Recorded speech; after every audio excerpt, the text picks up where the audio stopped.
हरे कृष्णा। हरे कृष्णा। और ये जो गीता की विवेचना मैंने रामसूरदास जी महाराज जी की पढ़ी है अभी, उसमें शरीर और शरीरी का जो अंतर बताया, थोड़ा सा स्पष्ट कर सकते हैं? देखो, तत्व का कोई नाम नहीं होता है, वो अपने आप को शरीर में मान रहा है, इसलिए उसका नाम क्या कर दिया? शरीरी। देह में मान रहा है तो देही कर दिया, वास्तव में उसका कोई नाम है नहीं, है ना। शरीरी का मतलब इतना सा ही है कि वो शरीर नहीं है, वो शरीर को जानने, हम भी शरीर नहीं है, हम शरीर को जानने वाले हैं। इतना ध्यान रखना है अपने को, अनुभव में चाहे बताए मान लें इस चीज़ को, स्वामी जी की बात है ना, यही मतलब है। और कोई पूछना कुछ और मतलब है आपका? हरे कृष्णा। जय श्री कृष्ण। श्रीमान जी, मैं पहली बार आपकी जी, तो मेरे मन में भी आ रहा है, जब श्री कृष्ण ने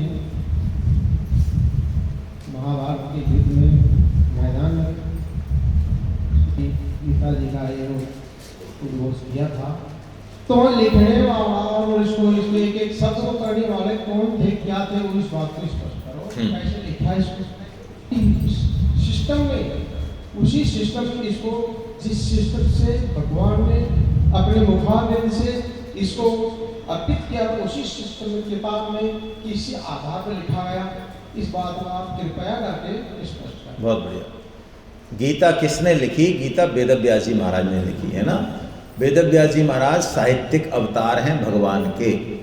जितना भी शास्त्र हमारे सनातन धर्म में लिखा गया है वो महर्षि वेदव्यास जी महाराज द्वारा लिखा गया है। महर्षि वेदव्यास जी सत्यवती के और महर्षि पराशर के पुत्र हैं। जैसे ही उनका जन्म हुआ नाव में। सत्यवती कन्या थी। मैं आपको बहुत स्पष्ट बताता हूँ क्योंकि वेदव्यास जी ने खुद ने लिखा, आप समझ सकते हैं। जो अपने बारे में ऐसा लिख सकता है, अपने जन्म के बारे में, हमारे जीवन में तो कोई दाग हो तो हम मरे नहीं बताएं किसी को। उन्होंने अपने जन्म की कथा एज इट इज लिखी है महर्षि वेदव्यास जी ने। तो वो जन्मते ही 8 साल के हो गए, और चूंकि वो आए ही इसलिए हैं कि जितना भी सनातन साहित्य है, धर्म है, जो भी बिखरा पड़ा है, उसको वो संकलन कर दें हमारे लिए। तो वेद उसके 4 भाग भी उन्होंने किए, महाभारत भी उन्होंने लिखा, श्रीमद् भागवतम सहित 18 पुराण भी उन्होंने लिखे, और गीता भी उन्होंने ही लिखी है। आप समझ सकते हैं उनके लिए कौन सी बड़ी बात है। जो वेदव्यास जी संजय को कह दे कि तू देख, जो दूसरों को दिव्य दृष्टि दे दे, उसकी पावर देखो आप। हम तो हमारे ही पास ही सामान नहीं है, हम ही सोच सकते हैं ऐसा कैसे क्या होगा। अरे वेदव्यास जी और वाल्मीकि जी ने तो वो लिख दिया जो होने वाला है ना। तो इन पर जो है हमको श्रद्धा करनी चाहिए, और श्रद्धा से जो लिखा गया उसको पूरा मानेंगे यदि, तो आगे हमको अनुभव भी हो जाएगा कि वास्तव में सत्य क्या है। सत्य को खुद जाना जाता है, दूसरे के सत्य से चला जाता है, और चलने पर ही मंजिल आती है, लेकिन चलना खुद को पड़ता है। ठीक है ना। वेदव्यास जी महाराज ने लिखी है गीता, और संजय जी ने देखा है पूरा। जी, नाम भी बता दें आप साथ में तो ठीक रहेगा, कहाँ से आए हैं ये भी बता दें। हरे कृष्णा। हरे कृष्णा। मैं कोटा से आई हूँ और मैं पहली बार ये अटेंड कर रही हूँ। मेरा नाम है श्रीमती इला बोस। जी, मैं बता। सर, मेरी एक वो है कि मैं जैसे पूजा पाठ करती हूँ, जैसे अभी आपको मैं सुन रही हूँ, लेकिन मेरा मन भटक जाता है। मेरी बेटी की याद आ जाती है, नवासे की याद आ जाती है, तो इस भटकाव को मैं कैसे कंट्रोल? बहुत बढ़िया, बहुत अच्छा प्रश्न है।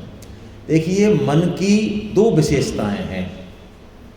मन आसानी से कहीं लगता नहीं, और एक बार लग जाए तो आसानी से हटता नहीं। पहली बात, स्वामी जी ने एक बात कही कि ट्रेन वहीं जाती है जहाँ पे पटरी बिछी हुई है, रेल बिछी हुई है। ऐसे ही मन हमारा वहीं जाता है जहाँ जहाँ हमने संबंध जोड़े हुए हैं। अब वो संबंध तो हमने जोड़ लिए, वो तो ठीक है। अब हम सबसे मूल संबंध ये मान लें आज से कि हे प्रभु, हे नाथ, हम केवल तेरे। और यही सही बात है, यही सही बात है कि हम जन्म जन्म से, तो सच्ची बात को मानने से सच्ची बात प्रकट हो जाती है।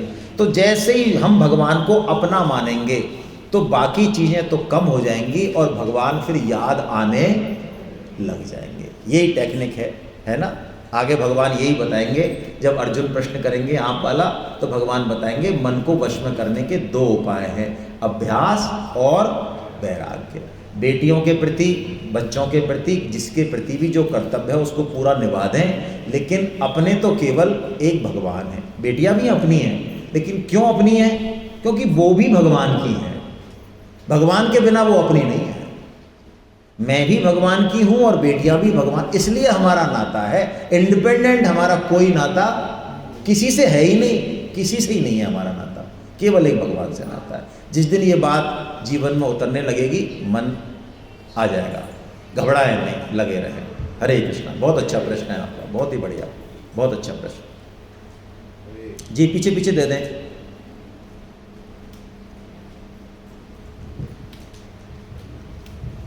नमस्कार। आपने जब चर्चा शुरू की थी तो सबसे पहले रौरव नरकों की बात की थी जी। और मुझे लगता है कि रौरव नरकों की सबसे अच्छी चर्चा, सबसे अच्छी व्याख्या गरुड़ पुराण में है। फिर गरुड़ पुराण, रौरव नरकों के डर से हम सन्मार्ग पर चल सकते हैं, तो गरुड़ पुराण का एकदम प्रतिबंधित क्यों होता पढ़ने के लिए? नंबर 1। नंबर 2, अगर उन रौरव नरकों के डर से हम सन्मार्ग पर चढ़ सकते हैं, तो शायद जेल जाने के बाद हर अपराधी सुधर जाता है। बहुत अच्छी। इसलिए लगता है इसमें कुछ और भी ऐड करने की आवश्यकता है। ठीक है। देखिए, एक तो शास्त्रों में थोड़ा सा हम अपना जो मताग्रह है उसको कम से कम अप्लाई करें। कम से कम इंटेलेक्चुअल्स लोग जो है ना, उनके साथ ये समस्याएं ज़्यादा हैं, है ना, क्योंकि वो पढ़ते तो कम हैं और अपने मताग्रह को अप्लाई ज़्यादा करते हैं। जैसे कि गीता पे कई लोग बोलते हैं कि साहब मेरे मत में तो गीता में ऐसा होना चाहिए, ऐसा होना चाहिए। शास्त्रों की बातों को हमको एक्सेप्ट करना चाहिए और अपनी इग्नोरेंस को एक्सेप्ट करना चाहिए। गरुड़ पुराण पढ़ने की कोई मना नहीं है, बिल्कुल पढ़ना चाहिए गरुड़ पुराण। और रौरव नरकों में जाने से कोई सुधरता तो जेल में जाने से भी सुधरता? आप ये प्रश्न कह रहे हैं। रौरव नर्क क्या है? रौरव नर्क आपके पापों के थोक भुगतान के सेंटर हैं। हेलो, थोक भुगतान यानी जब बहुत ज़्यादा पाप हो जाते हैं, जो छोटे मोटे ट्रीटमेंट से नहीं सुधरते हैं, तो अब आपको स्वच्छ करना है। तो स्वच्छ करने के लिए, क्योंकि मैल बहुत ज़्यादा है, तो छोटे मोटे से काम नहीं पड़ेगा, धोबी पछाड़ देनी पड़ेगी। तो धोबी पछाड़ दे के उस नरकों में से निकाल के आपको दोबारा शुद्ध बुद्ध रूप से दोबारा खड़ा कर दिया जाता है। भगवान की कृपा है रौरव नरकों में भेजना, महान कृपा है, दंड नहीं है भगवान का। दंड तो हमारे लिए है, हमारे पापों के लिए, जिससे कि हम दोबारा फिर तैयार हो जाएं कि अब चलो दोबारा खेलने के लिए तैयार, फिर मौका है, अब फिर हम गड़बड़ करेंगे तो फिर भगवान अधम योनियों में भेज देंगे। गीता में 16.19 में और 16.20 में इसका बहुत स्पष्ट उत्तर है। रौरव नर्क में जाने से व्यक्ति सुधर सकता है, क्यों नहीं सुधर सकता, और नहीं भी सुधर सकता है। जब नहीं सुधरता, जब वो इस चीज़ की समझ ही नहीं करता कि मुझे क्यों भेजा गया है, उसकी पाप वासना वृत्ति बनी रहती है। मैंने शुरुआत इसी से की थी। परीक्षित कहते हैं कि नरकों में जाने से या पापों का प्रायश्चित करने से आदमी दोबारा पाप करता है, तो वो शुद्ध कैसे हो? तो भगवान ने, सुखदेव जी ने यही कहा, सुखदेव भगवान ने, कि वो एक तो अपने स्वरूप का ध्यान करे कि वो है कौन, और उसके स्वरूप का ध्यान करने के लिए उसको सत्संग रूपी सुधा का पान करना चाहिए। यदि हम लगातार सत्संग करेंगे तो हमारा विवेक जागृत हो जाएगा, और जैसे ही हमारा विवेक जागृत होगा फिर हम पाप कर्म नहीं कर पाएंगे। यदि आप अपने आप को ईमानदार मानते हैं, बिल्कुल डेड ऑनेस्ट। अब मैं आपसे पूछता हूं, क्या मॉल में आप जाएं तो वहां आप बिना अपने आप को चोर माने क्या कोई चीज उठा सकते हैं? प्रश्न आपका, तो उत्तर भी आपको ही देना है। आप अपने आप को ईमानदार मानते हैं और हैं ईमानदार। अब कोई मॉल में आपके मन में कोई बात आ गई, कोई ऐसी आ जाती, कई बार छोटी सी चीज़ है, तो मैं आपसे पूछता हूं, पहले आप अपने आप को चोर मानेंगे अपनी अहमता में, तब उठा पाएंगे, या बिना माने भी उठा पाएंगे? माइक दे दो, क्या जवाब दे रहे हैं? जब पेमेंट सिस्टम है तो मॉल में जो चीज उठाई जाएगी उसका पेमेंट काउंटर पे पेमेंट होगा, तो चोर वो तो एक अलग चीज हो गई। मैं तो बात कर रहा हूँ, नहीं, तो प्रश्न चोर मानने का कहाँ से पैदा होगा? तो क्या मॉल में चोरी नहीं होती है? नहीं, आपने हमारे संदर्भ में बात की है ना, चोरों के संदर्भ में नहीं की। मैं इसलिए कह रहा हूं कि पाप कर्म जब हम करते हैं ना तो अपने आप को पहले पापी मानते हैं, इस संदर्भ में बात कर रहा हूं मैं। जी। तो पाप कर्म हम करेंगे क्यों, मैं उस मुद्दे पे आना चाह रहा हूं। जी जी। आपने कहा ना रौरव नर्क भोग लिया। दरअसल पाप और पुण्य ये रेस्पेक्टिव चीजें हैं। ठीक है, आपकी नजर में पाप है, मेरी नजर में पाप नहीं है, मेरी नजर में पाप है, आपकी नजर में पाप नहीं है, ऐसी बहुत सारी चीजें। कोई तो ज्ञान का जो आप कह रहे थे, ज्ञानता के हिसाब से निर्भर करता है यार, इस रेस्पेक्ट के साथ करता है जो प्लीज इस तरह के स्टेटमेंट मत दें आप कि कोई भी पाप पुण्य की परिभाषा हमने और आपने बनाई है, ऐसा नहीं है ना, ऐसा बिल्कुल नहीं है। किसी के साथ भी रेप करना किसकी नज़र में ठीक हो सकता है? किसी का मर्डर करना क्या ठीक हो सकता है? क्या पाप है, क्या पुण्य है, इसकी में शास्त्र प्रमाण है। तस्मात् शास्त्रम प्रमाणम ते कार्य कर्तुम। अब 16.23 और 24 देखें। अपनी बुद्धि से इस तरह की बात नहीं करें कि साहब मेरे हिसाब से जो पाप है आपके हिसाब से पुण्य हो सकता है, ऐसी चीजें नहीं है भाई।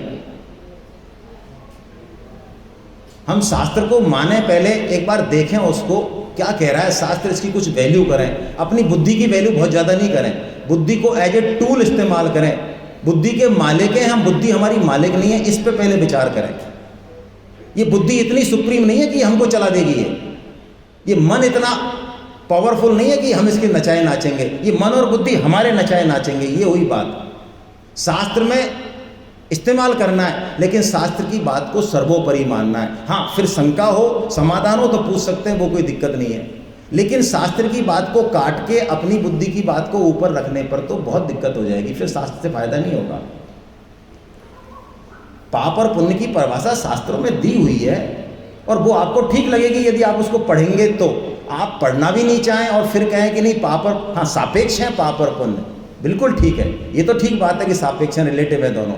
लेकिन पाप और पुण्य की परिभाषा दी हुई है और पाप करने में वृत्ति कामना की है, कामना के कारण पाप होते हैं। भगवान इस बात का जवाब देंगे 3.37 अगले अध्याय में कि कामना के कारण पाप होते हैं। नरकों से पाप की शुद्धि हो भी सकती है वृत्ति की और नहीं भी हो सकती है। इसीलिए सत्संग में आना जरूरी है, भगवान के सन्मुख होना जरूरी है। ठीक है ना? हरे कृष्ण। राधे कृष्ण जी। किन किन कर्मों से आत्मा की शुद्धि होती है? किन किन कर्मों से? यज्ञ, तप और दान। ठीक है ना? ये 3 कर्म हमको अवश्य करने चाहिए, इनसे आत्मा की शुद्धि हो जाती है। यज्ञ का मतलब गीता में है कर्तव्य पालन। यज्ञ का मतलब क्या है? कर्तव्य पालन कैसे डिसाइड होगा? कर्तव्य पालन डिसाइड होगा आपकी अहमता से। जब आप अपने आप को पत्नी मान रही हैं तो कर्तव्य डिसाइडेड है, जब आप माँ मान रही हैं तो डिसाइडेड है, पुत्री जब आपको भारत का नागरिक मान रही है तो कर्तव्य डिसाइडेड है, आप टीचर हैं तो कर्तव्य डिसाइडेड है। यानी जो आपकी अहमता है उससे आपका कर्तव्य। तो यज्ञ का मतलब कर्तव्य पालन। ठीक है ना? और तप और दान, इस पे चर्चा करेंगे हम, इनसे आत्मा की शुद्धि हो जाती है। हरे कृष्ण। हरे कृष्ण। साहब मैं पूछना चाहता था, अपने श्री कृष्ण भगवान अगर बस 5 मिनट 2 मिनट और रुको भाई, फिर उसके बाद 12 शिष्यों के नाम जानना चाह रहा था। श्री कृष्ण भगवान के, हाँ वो भागवतम में श्लोक है 6वें, उसमें एक तो कपिल भगवान हैं, सुखदेव जी हैं, यमराज जी हैं, भगवान भीष्म हैं, ऐसे 12 महाभट हैं, है ना, जो उनको तत्व को विशेषता से जानते हैं। मैं बता दूंगा, आपकी इस किताब में भी है, इस किताब में भी है। रक्षा में किया हुआ मर्डर पाप माना जाएगा या मतलब उसका कोई दंड मिलेगा या कोई ऐसा नहीं है, कोई पाप नहीं है।